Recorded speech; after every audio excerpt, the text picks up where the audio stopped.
Right, good evening YouTubers, and welcome to the first of possibly the last review of the Telegraph business section.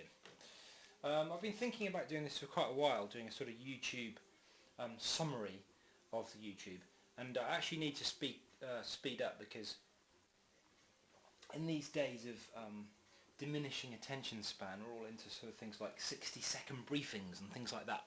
So I've already wasted 12 seconds, so I need to really get a move on. So today, which is Friday September the 12th, 2008, I'm just going to touch on some very quick things because I've got about 30 seconds left. The first thing is that we now have this great big photo of Tracy Corrigan. Personality journalism perhaps, they're trying to hype up somebody. Is that the face you want on your business section, you have to ask, It doesn't go down as far as a cleavage, but hey, maybe it shouldn't at this point. So, well done Tracy for getting there, but are you a writer or are you a wannabe personality? We'll have to look into that, we'll have to investigate. The store with more, perfect advertisement for Morrison's, shares up 17%, or rather stores profit up 17%, when in fact Tesco's is the largest share, with 31.6%. So, arguable, perhaps. Incidentally, the biggest fall of this today is Morrison's. Right, that's the only thing that's relevant on the most. Right, excuse for the cut, people, but I've had to do this piece about 5 or 6 times, not due to any grammatical errors or stumbling on my part, but due to the batteries of my camera. These Morrison things are only lasting about 10 seconds on a digital. Something to bear in mind. I put rechargeables in there now, so it should be good for the next 20 seconds or so. That will allow me to conclude this period. So just in case somebody's complaining about the change of music, it's not a sync problem. It's actually due to a battery problem, and we're now running about 35 minutes later due to 4 battery changes. One thing I did want to mention is prices falling off a cliff, says Galliford. House builder Construction Group Galliford has admitted sale prices of new built houses have fallen off a cliff, dropping 20% since their peak last year. Well, hang on a sec. What were they originally? What was the retail, and what were consumers actually getting for that? I.e., what was the value? What was the inherent value of those things? That's much more important than retail prices, as we should know today. What I'm curious about these houses is to know that, if you're leaving in the morning in a rush and you slam the door, does the whole house vibrate? Do you get double sockets in the hallways?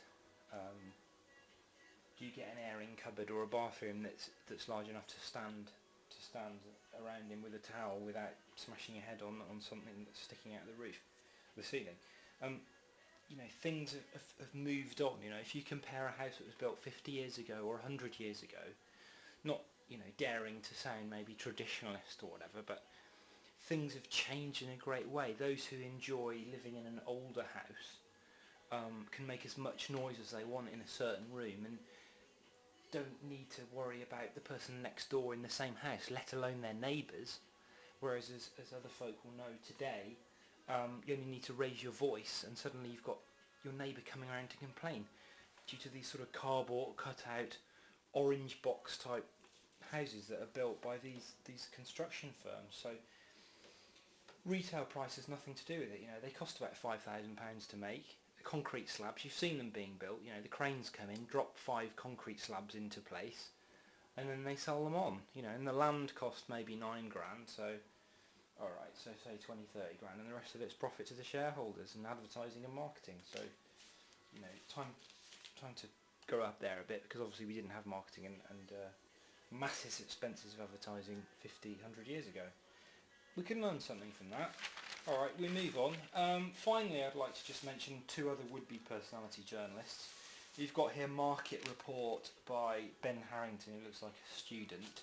I'm not sure how long he's qualified, but he's yet to develop some sort of facial personality. He's neither smiley nor subdued. He's more sort of square-jawed, really. You know, just lacks personality, afraid to sort of come out. Maybe he's gay. Afraid to come out and conquer the world with some sort of daring, challenging photo. But he's obviously working on it, so good, you know, fair credit to him for making it onto the pages of the Telegraph, one of the UK's leading papers. And over here we've got this guy called Dominic White, who's, you know, let's face it, he's a pop star. He shouldn't really be here. He's got a snazzy shirt. His tie's out of shot, probably due to the fact that it's too liberal for these pages. And look at his hairstyle. You know, he should be on stage. So I'm giving him nothing but compliments. But I haven't read his story.